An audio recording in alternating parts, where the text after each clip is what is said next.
A ver.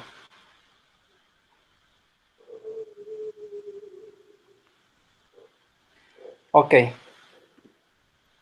Este, pues nada, más que nada quisiera hacer hincapié o recalcar ese último video, que creo que es el que les daría más claridad acerca de cómo diseñar un filtro digital. A ver, denme un momento porque me están escribiendo. Eh, a ver, ahorita regreso con ustedes.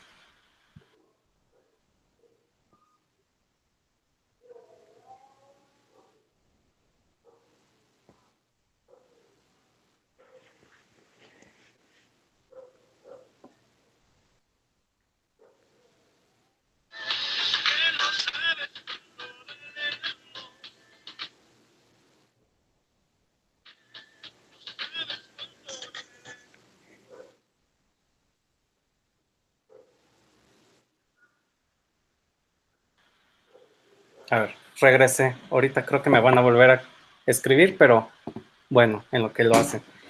Entonces, eh, sí, entonces quiero hacer hincapié en eso. ¿Todos ya vieron el video? Ya. Ya, sí. Ok, ¿les surgió alguna duda de ese video? No, creo que sí estuvo bien explicado. Ok.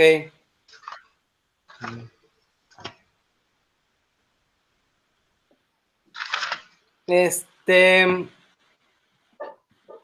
sí, miren, ustedes para el proyecto final eh, pueden utilizar la herramienta de MATLAB para diseño de filtros.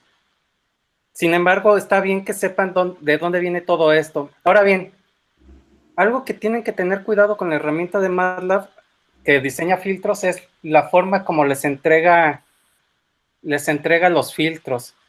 De hecho, por ejemplo, aquí hay que hacer a ver, denme un momento más.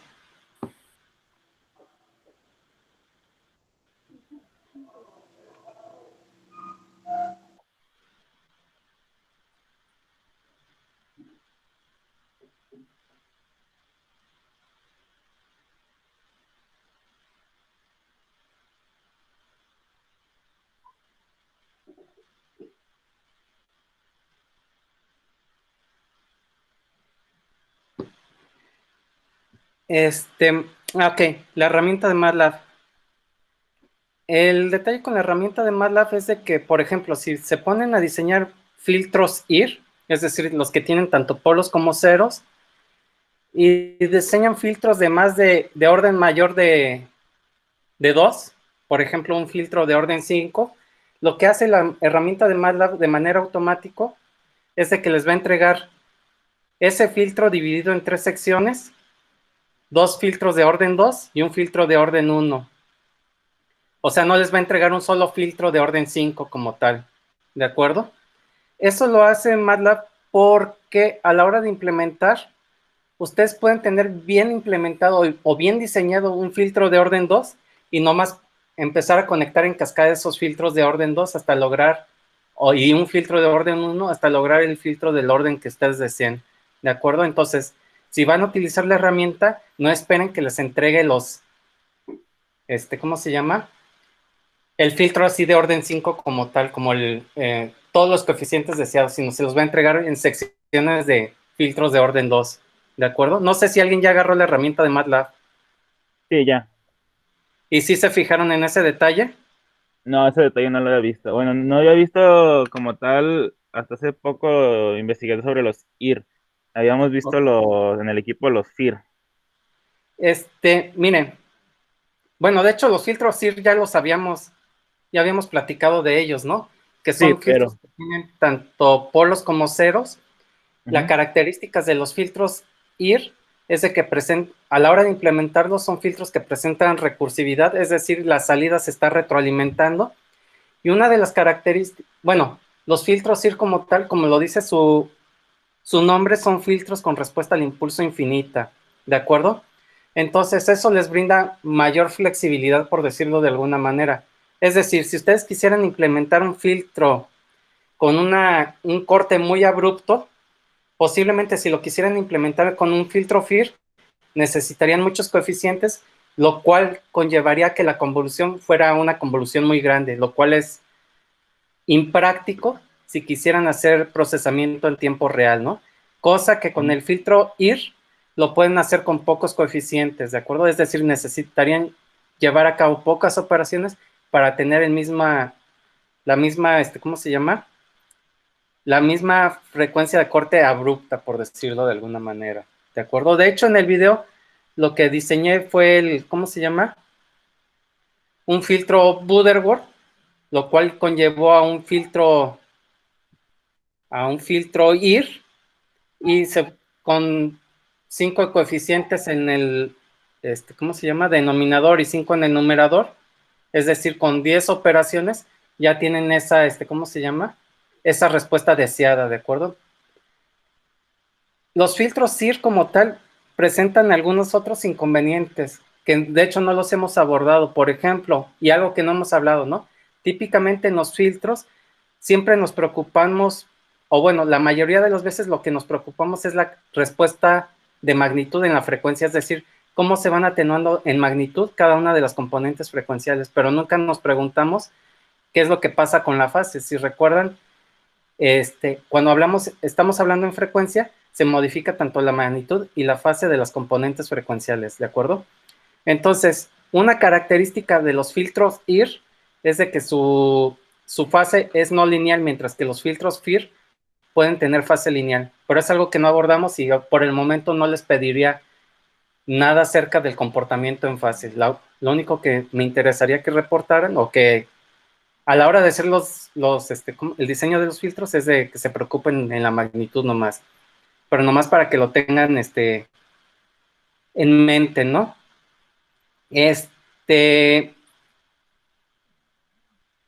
Bueno, entonces ese es un detalle, ¿no? Algo que es, algo que sí quiero que quede muy claro es de que cómo obtuve ¿cómo se llama?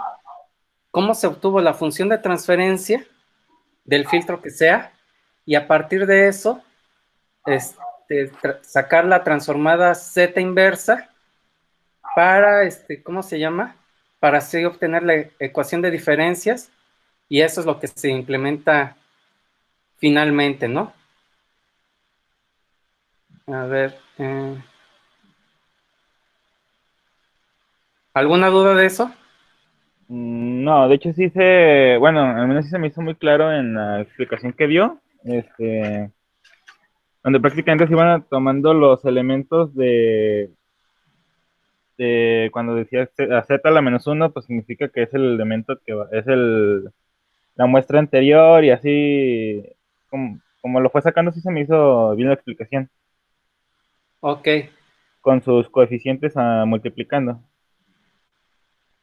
sí, ¿para todos les quedó claro eso? Perdón, profe, se trabó mi internet. ¿Podría repetir? Que si del video anterior quedó claro cómo se pasó de la función de transferencia ¿cómo se llama? Al, a la ecuación de diferencias. Ah, sí, profe. De hecho, esa es la base, desde mi punto de vista, esa es la base para poder implementar, ¿cómo se llama? Un filtro digital.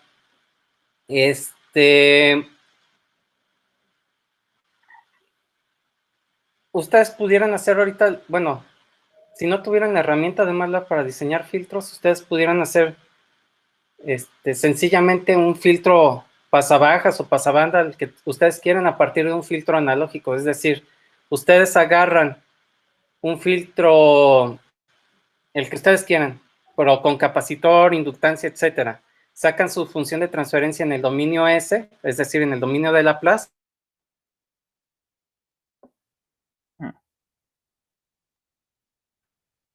transferencia en el dominio Z y a eso le sacan la transformada Z inversa para obtener la ecuación de diferencias y eso es lo que terminarían implementando, ¿de acuerdo? Algo que deben de tener cuidado a la hora de la implementación, que de hecho se los puse en el video, es que esa función que está implementando el filtro se va a mandar a llamar cada vez que llega una nueva muestra en la señal de entrada, ¿de acuerdo? Entonces, si ustedes quisieran hacer procesamiento en tiempo real, todas esas operaciones que se hacen dentro de esa función que llamé filtro, creo que llamé filtro, sí, todas esas operaciones se tienen que hacer en el periodo de tiempo entre que llega una muestra y llega otra muestra, ¿de acuerdo? Por ejemplo, supongamos que ustedes están tomando a un periodo de muestreo de 1 milisegundo, ¿de acuerdo? Ahorita por hacer el ejemplo. Si eran 20 multiplicaciones, esas 20 multiplicaciones se tienen que realizar en menos de 1 milisegundo para que pueda, ¿cómo se llama? Pensarse que el procesamiento es en tiempo real. Entonces, de ahí va a ser una de las dificultades que ustedes van a tener a la hora de seleccionar el dispositivo en el que quieren hacer la implementación. Que de hecho uno de ustedes me preguntó que qué otra posibilidad de micro había en el simulador, ¿no? Me habían preguntado del PIC, que era no me acuerdo cuál PIC me habían puesto. ¿Está por ahí el que me preguntó eso? Sí, ese fui yo. Le pregunté del PIC 18F4550, que no se pudo. Y ya, bueno, investigando vi que era porque, bueno, realmente no, como que no es capaz de hacer ese procesamiento. Exactamente. Y aunque hagas le hice así tal cual como usted le hizo ¿cómo se llama? En el MATLAB, en el Octave, Ajá. pero realmente lo que me daba eran señales muy, muy feas. Y aparte, pues hacer de 8 bits no se veía tan buena la señal como cuando es uno de 16 bits. Así es. De hecho, ahí hay dos problemas con ese micro que habías puesto. Primero, si el microcontrolador no es capaz de llevar a cabo todas las operaciones entre que llega una muestra y llega la otra, entonces ahí lo que va a suceder es de que posiblemente alguna muestra que llegue no la va a procesar y entonces eso le va a dar en la torre a todo el resultado final. Por eso se ve mal la señal. Por otra parte, bueno, de hecho, les voy a subir ahorita el código que hice para del video anterior. Y ahí hay un detalle interesante que de hecho a mí también me llevó un poco de tiempo resolverlo a la hora de subir el video de la clase. Y es lo siguiente. Cuando se ponen los coeficientes de esa ecuación recursiva, que de hecho son los coeficientes de los polinomios tanto del numerador y del denominador, si no se ponen o si no ponía hasta 4 decimales en ese ejemplo muy particular, el sistema se me volvía inestable. Estaba poniendo nomás 3 coeficientes, bueno, 3 valores de valores decimales y el sistema se me volvió inestable. Hasta que puse 4 valores decimales es que ya se volvió estable. Y ese es un detalle de implementación. ¿Cómo es esto? Ustedes si tienen menos bits, por ejemplo, un micro de 8 bits, entonces todos los valores numéricos de su ecuación de diferencia nomás la van a poder representar con 8 bits. Entonces ahí van a tener un error de redondeo, ya sea que estén truncando o estén redondeando hacia arriba o hacia abajo. ¿Eso qué impacto tiene a la hora de hacer la implementación? El impacto que tiene es de que los coeficientes de esas ecuaciones de diferencia se van a desplazar tantito, ¿de acuerdo? Pero eso puede hacer que las raíces de esos polinomios, en especial el polinomio del denominador, que es la que nos determina las posiciones de los polos, se mueva y puede dar pie a que esos polos salgan del círculo unitario y se vuelva el sistema inestable, ¿de acuerdo? Entonces, ese es un problema, por decirlo de alguna manera, grave, que se tiene que corregir. ¿Cómo se corrige? Pues aumentando la precisión del la cantidad de bits necesarios para representar cada uno de los valores numéricos, cosa que se podría solucionar aumentando el tamaño de palabra, por ejemplo, 16, 32, 64 bits, ¿no? De hecho, de manera ideal, si tuvieran muchos bits y tuvieran una representación en punto flotante, posiblemente no tendrían ese problema. Pero es una de las restricciones que tienen a la hora de utilizar, ¿cómo se llama? Microcontroladores, ¿no? Entonces, ese es un criterio de diseño. ¿Qué microcontrolador utilizar? Si uno de punto fijo, uno de punto flotante. Si es de punto fijo, de qué tamaño de palabra, etcétera. MATLAB como tal también tiene una herramienta que les permite evaluar cuánto es el error que se va a introducir en todo el sistema o si el sistema se va a volver inestable dependiendo de la cantidad de bits para cada una de los coeficientes con los que van a representar los coeficientes. Y esa herramienta está incluso embebida en la herramienta de diseño de filtros que están utilizando. En alguna de las opciones les indica, ustedes pueden poner que los coeficientes se van a representar en palabras de 8 bits y ya en función de eso les va a decir si el filtro se vuelve estable o inestable, ¿no? Pero es algo que también se tiene que tomar en consideración a la hora de hacer la implementación y la selección del dispositivo electrónico. ¿De acuerdo? Ok. No sé, ¿tienen alguna otra, bueno, les surge alguna otra duda? Por ejemplo, ¿cómo van con su proyecto final? Pues vamos.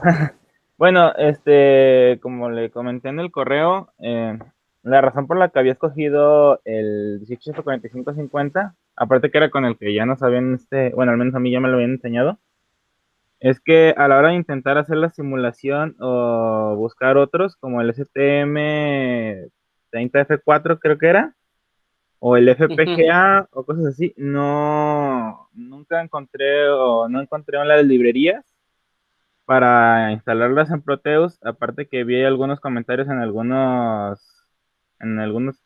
chats de esos que ponen de los que hacen cuando preguntan y eso, en los foros, Sí. que no era, que como que no soportaba Proteus, hacer ese procesamiento. Sí, así es, ya es mucho el procesamiento, ¿de Sí, acuerdo? Entonces, em, a ver, vamos por partes. En Proteus está el DCPIC que te había mencionado. no está, y lo busqué en librerías y tampoco no aparece en las librerías. Ok, Y mencionaban también lo mismo, que no lo puede ejecutar. sí, o sea, ya desde mi punto de vista creo que Proteus es algo así como para proyectos más sencillos, ¿no? Sí, pero Aquí, regular lo usan para sensores y cosas así. aquí como ya se necesita más poder de procesamiento, entonces sí, tal vez se necesita una herramienta más sofisticada. A ver, ¿en qué piensan implementarlo? ¿En un micro, en un FPGA? ¿En qué?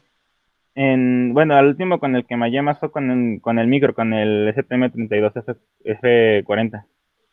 Ok, si va a ser un micro, ahí lo que pudieran hacer es bueno, incluso si fuera un FPGA, típicamente todos esos tienen ¿cómo se llama?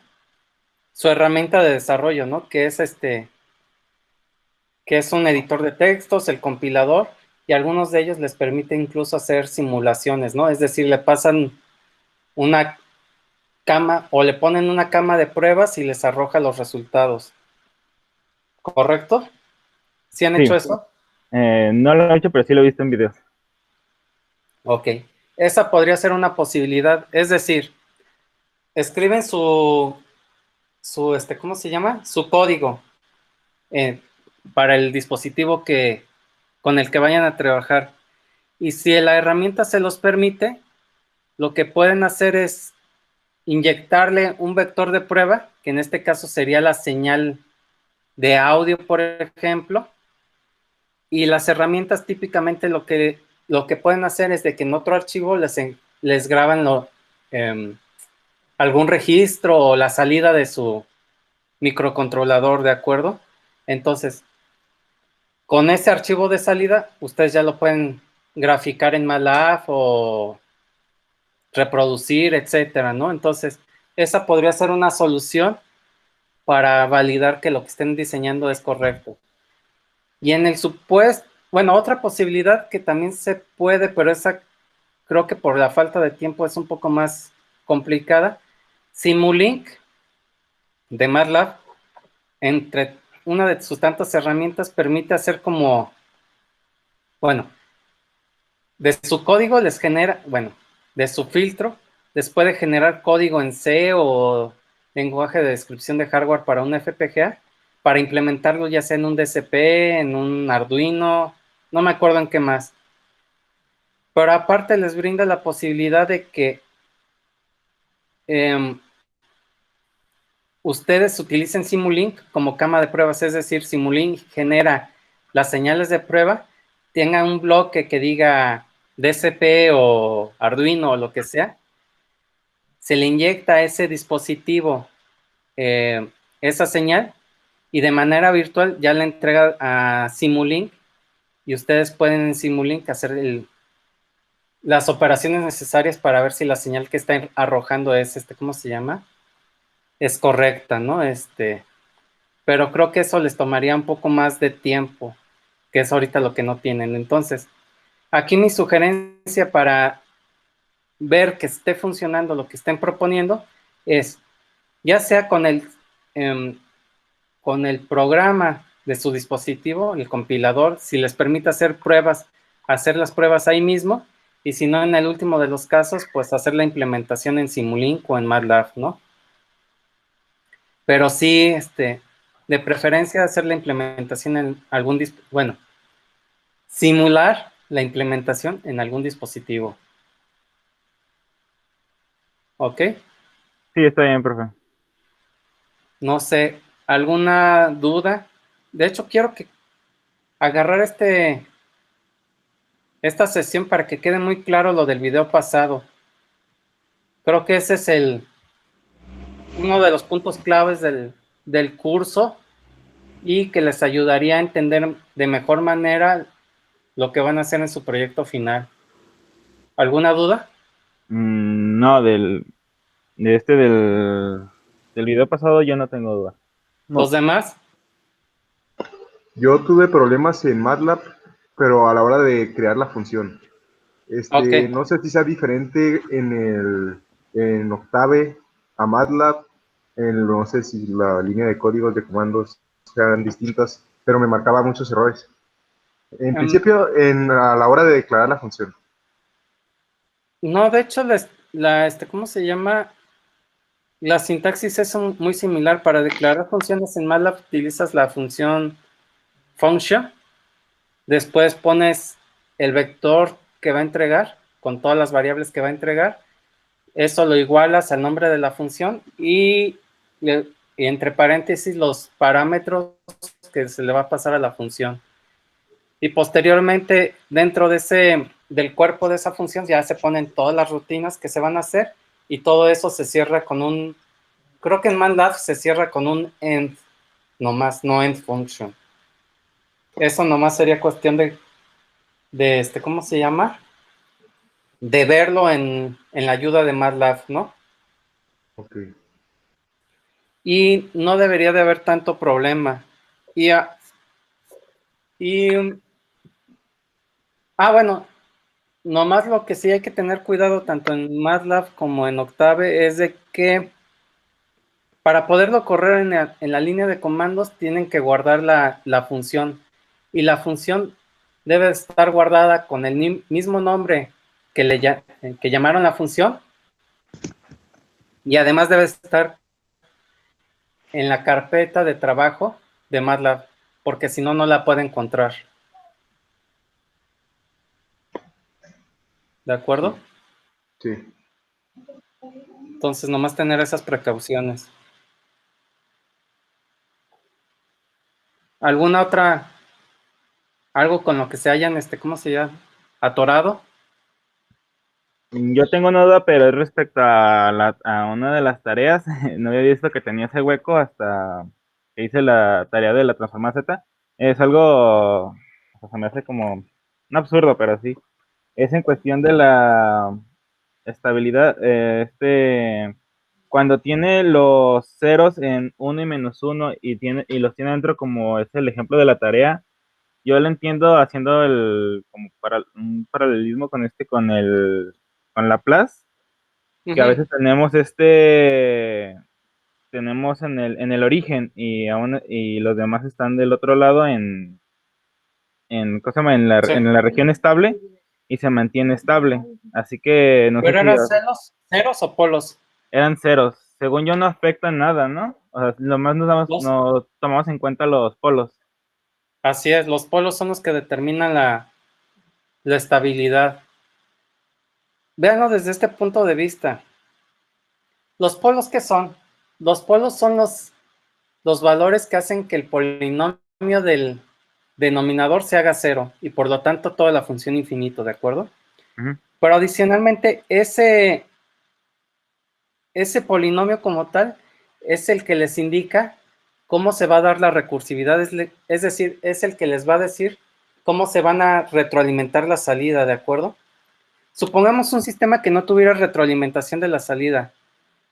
Entonces, como tal, no existiría ese polinomio y lo único que existiría sería el polinomio que les da los ceros, ¿de acuerdo? Entonces, si no tiene retroalimentación, no van a tener problemas de estabilidad. Entonces, para que lo recuerden siempre, los ceros no afectan en la estabilidad, lo único que les va a afectar la estabilidad es la retroalimentación como tal, es decir, los valores en este caso, los polos, ¿no? Ah, ok. Entonces, y ahí nomás hay que tener cuidado. En en Laplace, la estabilidad se determina si los polos están en el semiplano izquierdo, Ujú, el sistema es estable, ¿no?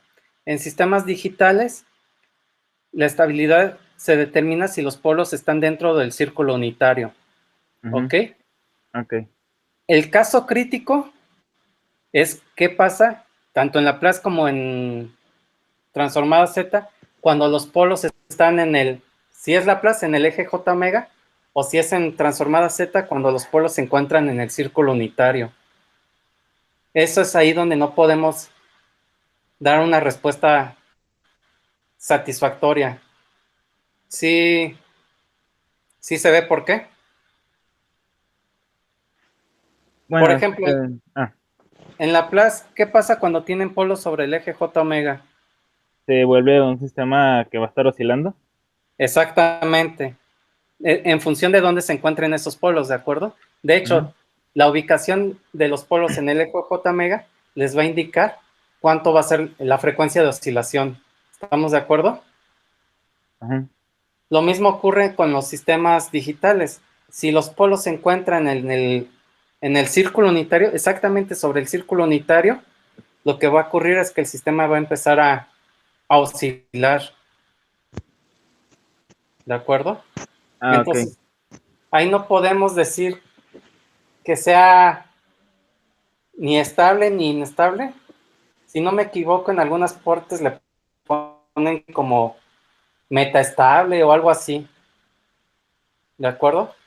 Ok. Pero es así como el caso límite, caso crítico, ¿ok? Ah, ok. Gracias, profe. Ya me aclaró la duda. ¿Alguna Profe, otra duda? ¿Sí?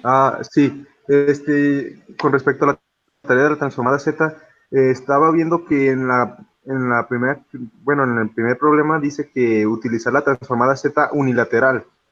Sí. Y después te vienen otras preguntas que dice que encontrar la función de transferencia y de ahí el diagrama de polos y ceros y ver Ujú. si el sistema es estable o inestable.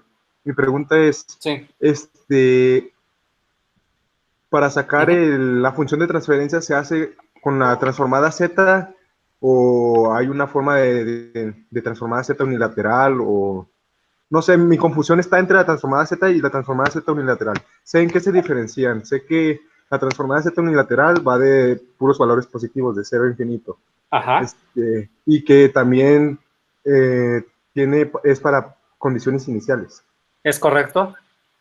Pero no hicimos ningún ejercicio donde resolvíamos una ecuación de diferencias. O sea, nos daba una x de n discreta, de números discretos, como, no sé, la serie de Fibonacci. Sí. Por eso es mi confusión, porque en el problema es una ecuación de diferencias.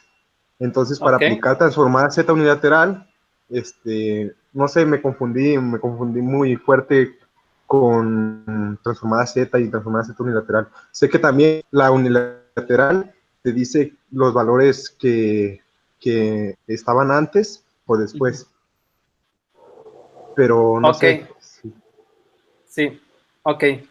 Entonces, aquí para aclarar, como bien mencionas, la transformada Z unilateral sirve para resolver ecuaciones de diferencias, ¿no? Porque esa transformada resume el comportamiento de todo el sistema, todo lo que sucedió antes de la muestra cero, todo está resumido en las condiciones iniciales, ¿de acuerdo? Entonces, para eso nos sirve la transformada Z unilateral, para resolver ecuaciones de diferencias. Ejemplos sí vimos, ¿no? Que es la serie de Fibonacci y la ecuación del, ¿cómo se llama? De lo del préstamo. Ahí partimos de condiciones iniciales, ¿no? En la serie de Oh, sí. Fibonacci partimos de que teníamos dos condiciones iniciales que eran 0 y 1, si no mal recuerdo. Y la del préstamo, la condición inicial con la que partimos es la cantidad que nos prestaron. Ahora bien, en la actividad, ahorita no recuerdo bien cómo es la actividad, pero mencionas que es una ecuación de diferencias, ¿no? Sí. Entonces, ahí lo que hay que hacer es sacarle la transformada Z unilateral y a partir de las condiciones iniciales resolverla, ¿no? O sea, obtener la señal de salida a partir de las condiciones iniciales. Y con eso ya resuelves. Posteriormente, a esa ecuación de diferencias, le sacas la transformada Z bilateral, es decir, la que toma tanto valores positivos y negativos, y a partir de esa transformada Z obtienen ¿cómo se llama? La función de transferencia, ¿de acuerdo? Ah, ok, ok. Ah, entonces la transformada Z y la transformada Z bilateral es lo mismo. No exactamente lo mismo.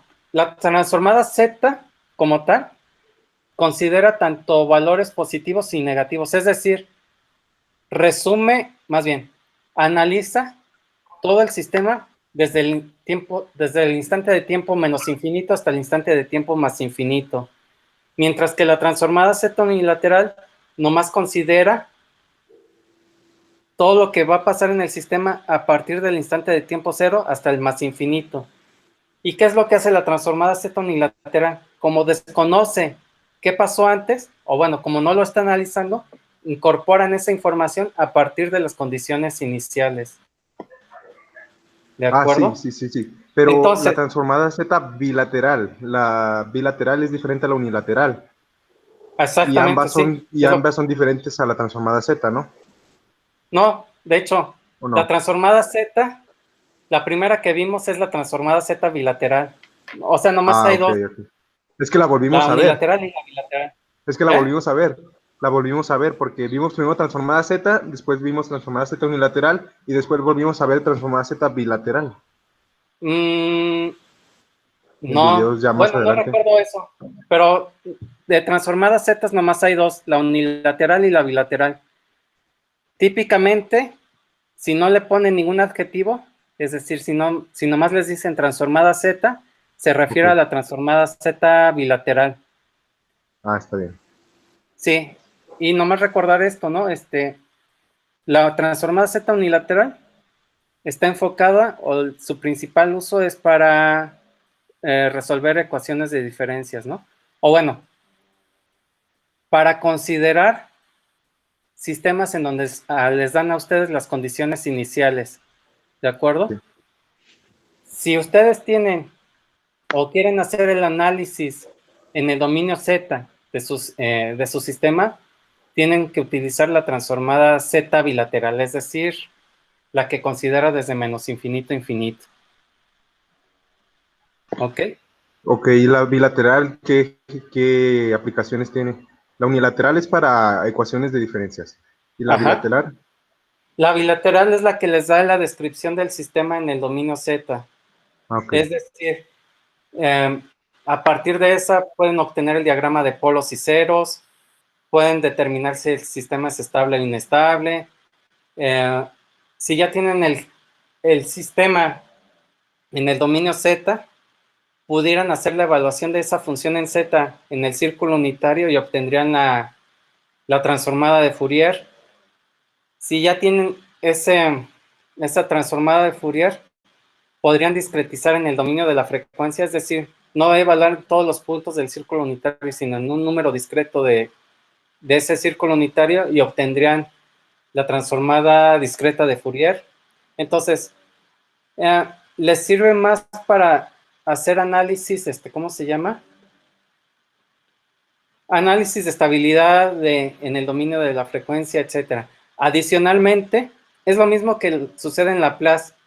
Cuando ustedes tienen varios sistemas, típicamente es más fácil analizar cómo se comportan todos los sistemas en su conjunto si hacen el análisis en el dominio de Laplace. Aquí sucede lo mismo. Si tienen varios sistemas discretos que están interconectados entre ellos, típicamente es más fácil hacer o evaluar el desempeño de todos ellos si se hace el análisis en el dominio Z. En este caso sería la transformada Z bilateral, pues. Sí, sí. Entonces eso es lo que harían. De hecho, otro de los usos, o bueno, el uso más rápido que se me viene ahorita a la mente de la transformada Z es justamente lo que se explicó en el video pasado, ¿no? Obtienen, eh, parten de un filtro analógico en el dominio S, utilizan la transformación bilineal y obtienen la función de transferencia en el dominio Z. Esa función de transferencia en el dominio Z es la transformada Z bilateral como tal, pues. Y esa es la que les ayuda, o en este caso del diseño de filtros, les ayuda a hacer la implementación, ver si el sistema es estable, inestable, etcétera. Entonces esa es la utilidad. Ok, ¿Sí? sí. ¿Alguien más? Profe, yo fui el que le mandó un mensaje para decirle que si nos podía dar un poco más de tiempo para el proyecto final y nos dijo que nos iba a avisar por el Moodle Ah, sí. Ahorita en Moodle, ¿qué fecha tiene el proyecto final? Una semana. para el siguiente jueves Que sería 14. 14, ¿no? 14. Ok, a ver. A ver, déjenme fijo. Ok. En la lista parece que la clase o el curso termina el 4 de junio. Bueno, eso es lo que me aparece a mí aquí. Déjenlo corroboro de nuevo. Ah, sí, 4 de junio. Se supone que el 4 de junio ustedes ya deben de estar evaluados tanto en ordinario como en extraordinario. ¿De acuerdo? Entonces, eso significa, bueno, más bien, el 4 de junio, ok, 4 de junio es jueves. Hay que dejar toda una semana para evaluación de extraordinario. Entonces, creo yo que podríamos mover la fecha de entrega para el 26 de mayo. ¿De acuerdo? Sí, está bien. Sí, está bien, profe. Ok, muy bien. 26 de mayo, proyecto final. Sí, sí, creo que sí. Así ya les queda 2 semanas y cachito para, ¿cómo se llama? Para poderlo entregar. Mi sugerencia para el proyecto final, no se compliquen tanto la existencia. Por ejemplo, no sé qué tan hábiles sean ustedes con FPGAs, pero si no lo son, les sugeriría que no se metieran por el momento con FPGAs, ¿no?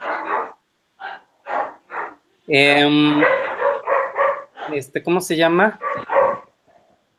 Si van a utilizar micros, o bueno, si van a simular micros, para que no tengan problemas de implementación y que si 8 bits, 16 bits o lo que sea, seleccionen micros que sean de punto flotante. ¿De acuerdo? Porque eso les va a dar la posibilidad de no tener tantos problemas a la hora de, ¿cómo se llama? De hacer la implementación y que tengan problemas de redondeo o truncamiento, etcétera, y eso les pueda conllevar a ¿cómo se llama? A problemas de estabilidad. ¿Qué otra cosa? Si la herramienta en la que están haciendo la programación y la compilación les brinda la posibilidad de hacer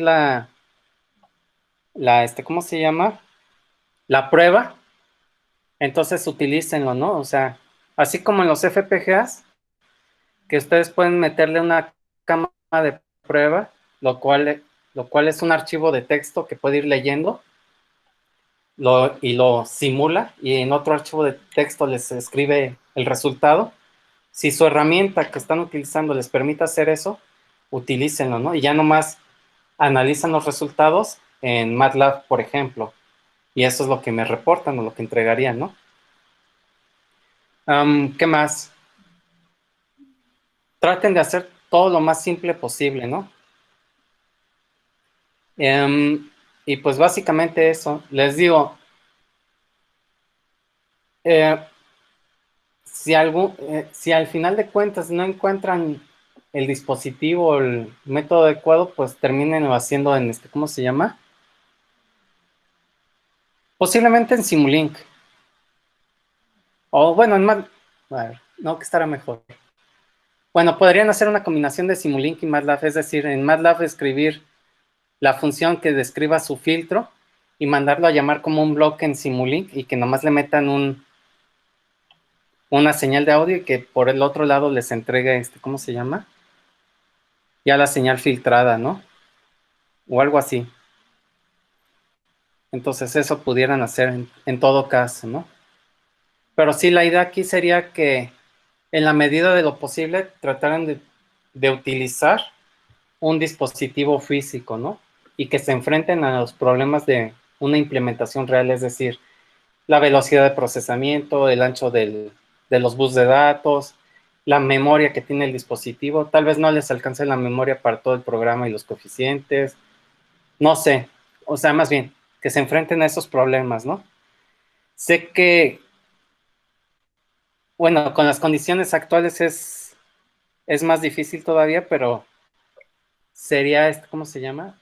Sería adecuado que lo pudieran afrontar esos desafíos. No sé, ¿alguna otra duda, comentario? No, por el momento no. ¿Los demás? Todo está bien, profe. Todo bien, profe. Todo bien, todo bien. Profe, de la actividad 6, no hay ningún archivo adjunto y la descripción solamente dice que es un diseño de filtros por equipo, Ok, pero entonces entra la duda de qué hay que hacer o qué hay que entregar y así. a ver, no, a ver, déjalo abro mejor, para no echarles mentiras.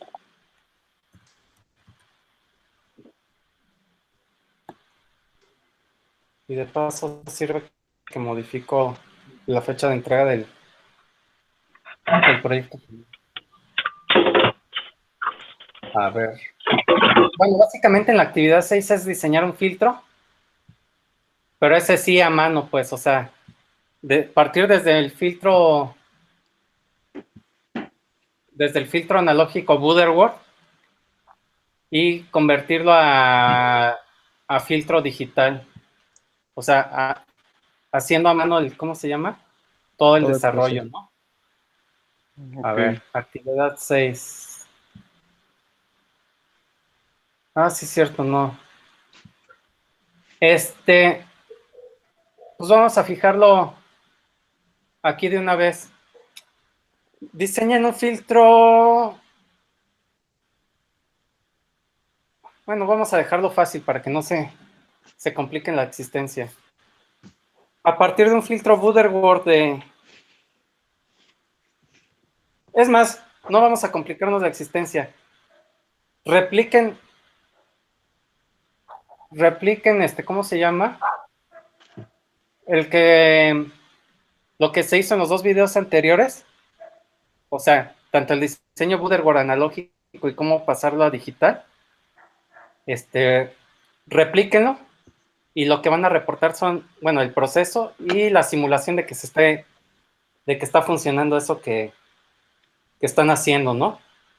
Lo único que va a cambiar con respecto a los videos sería la frecuencia de corte. Creo que en el video cortaba 1200 Hz. Sí, Es correcto. Bueno, entonces dejémoslo sí, a mí. que corte a 2000 Hz. Y supongamos una frecuencia de muestreo de 20.000 Hz. ¿De acuerdo? Sí. Ok. Y de hecho, vamos a dejarlo como un filtro Butterworth de orden 4. En el video salió como un filtro de orden 5. Dejémoslo como uno de orden 4 para que no sé, ¿cómo se llama? No se compliquen tanto la existencia. Estaba como una actividad en equipo porque en los semestres pasados, pues sí había la posibilidad de que se reunieran en el salón y estuvieran discutiendo cómo hacer toda la implementación y todo eso.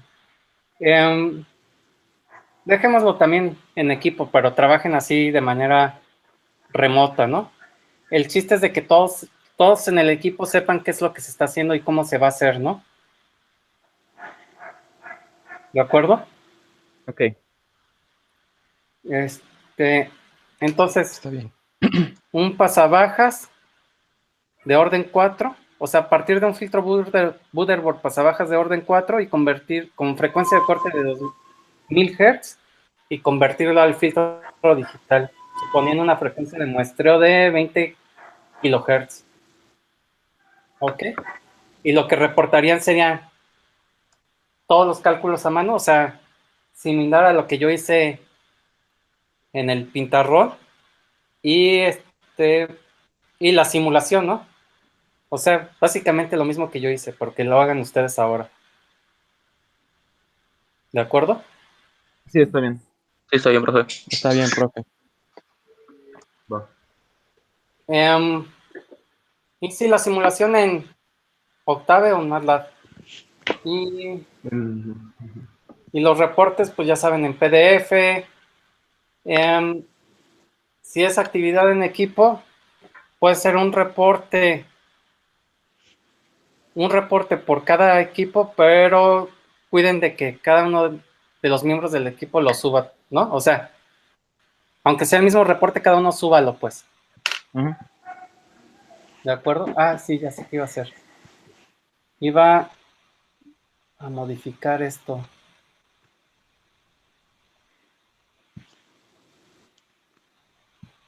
A ver. Fecha de entrega, 26 de mayo.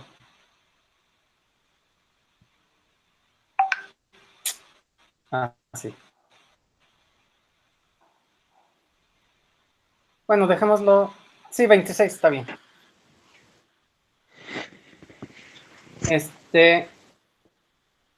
Ahí viene ya la rúbrica, ¿no? Sí. Entonces, para el proyecto final viene una rúbrica. Cuiden todos esos aspectos que vienen en la rúbrica, ¿no? Van a ver que muchos de los aspectos de la rúbrica está enfocado a la presentación del reporte. Entonces, cuiden todos esos aspectos, ¿no?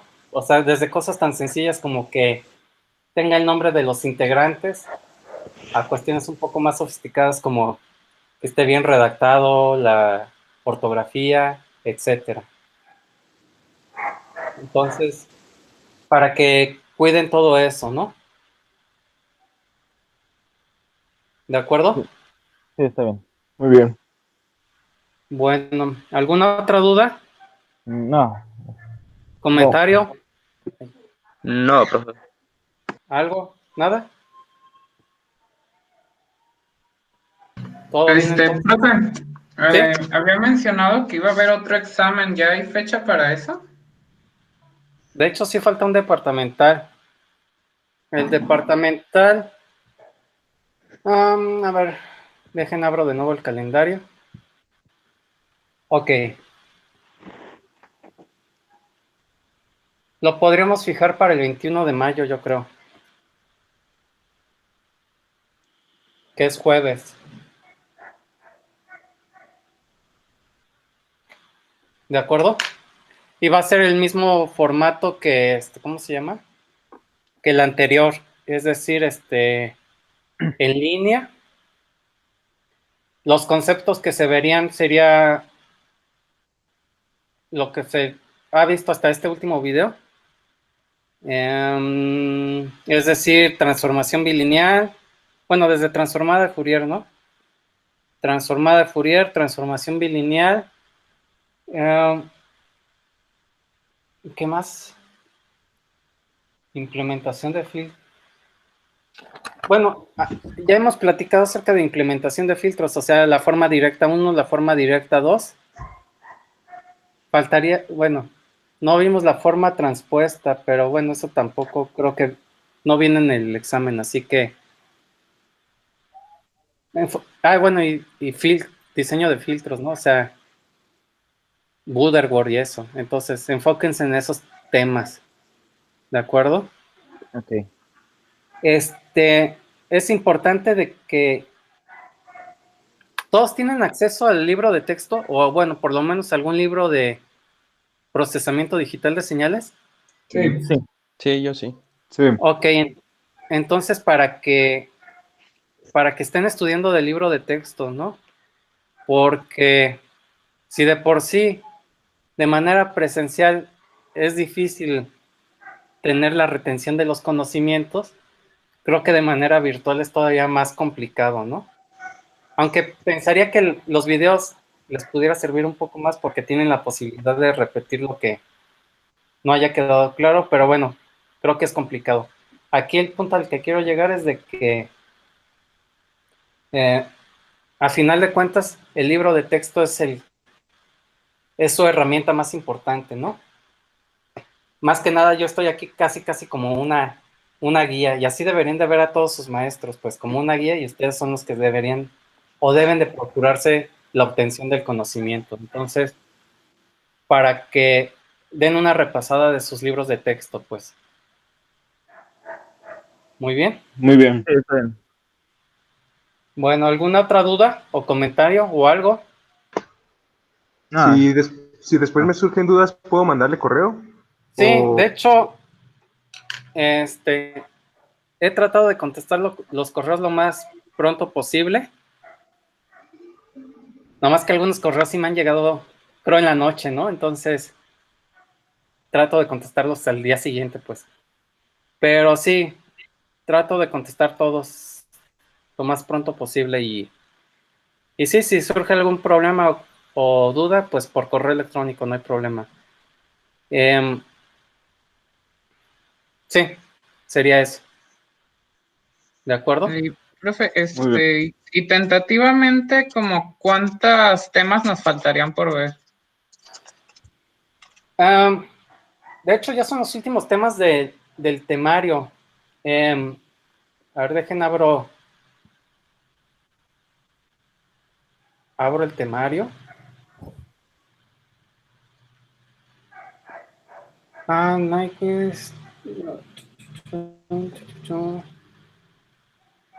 Sí, ya lo vimos. Transformada Z. Filtro SIR.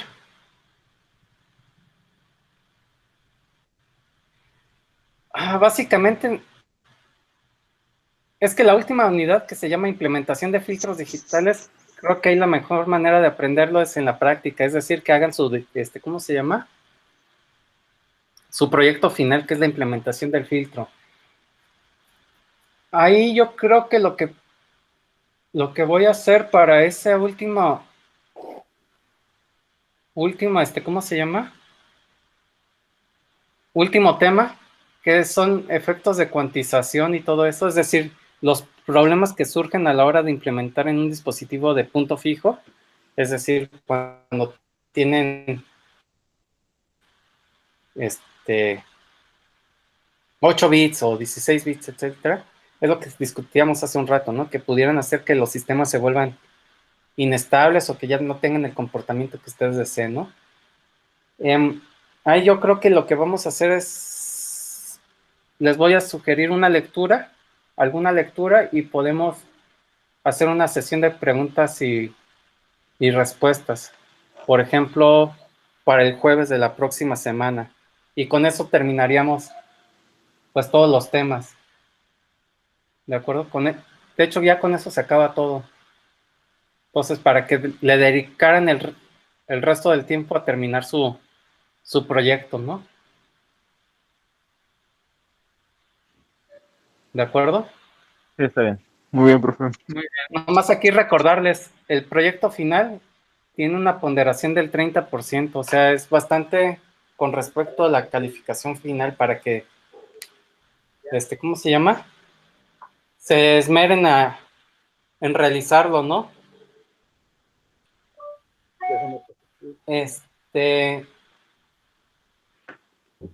Voy a considerar todo esto que ha surgido últimamente, bueno, todo esto de la cuarentena y todo, pero las cosas que sí están dentro de nuestras manos, pues las voy a considerar, ¿no? O sea, por ejemplo, que esté bien redactado el reporte, que presente, aunque sea simulación, pues que presente bien los resultados y todo eso, pues sí lo voy a tomar en cuenta, ¿no? ¿De acuerdo? Ujú. De acuerdo. Bueno. Muy bien, Excelente, profe. profe. ¿Alguna otra cosa? Entonces, si el proyecto no se puede hacer en Proteus, ¿cree que en Multisim sí se pueda? ¿En qué, Sea más perdón? en Multisim sea más capaz de, no sé, tenga más... No sé, no sabría decirte, o sea, yo típicamente, o sea, más bien, todas las cosas que he hecho los he programado y simulado en MATLAB, y MATLAB sí tiene el poder de procesamiento, ¿no? Posiblemente Proteus o Multisim pudiera ser que lo logre, pero con sus limitaciones, ¿no? Entonces, ahí ya sería cosa de que ustedes experimentaran, ¿no? ¿De acuerdo? Sí. Sí, Sí, decías Multisim, ¿verdad? sí. Ok. Si no, les digo, en el último de los casos, pues utilizar Simulink y MATLAB, pues. ¿De acuerdo? Ok, profe. De acuerdo, profe. Bueno. Entonces, si no hay alguna otra duda o comentario, pues podemos terminar aquí el día de hoy. ¿De acuerdo? Sí, está bien. Sí, profe, claro que sí. Bueno. Está bueno. Pues que estén muy bien y manténganse en su casa lo más que puedan. Claro, profe, igual. Nos vemos luego. Hasta Nos luego. vemos. Gracias, profe. Dale, luego. profe. Dale, nos No, vemos. gracias. Bye. Profe, Gracias. Hasta luego. Hasta luego.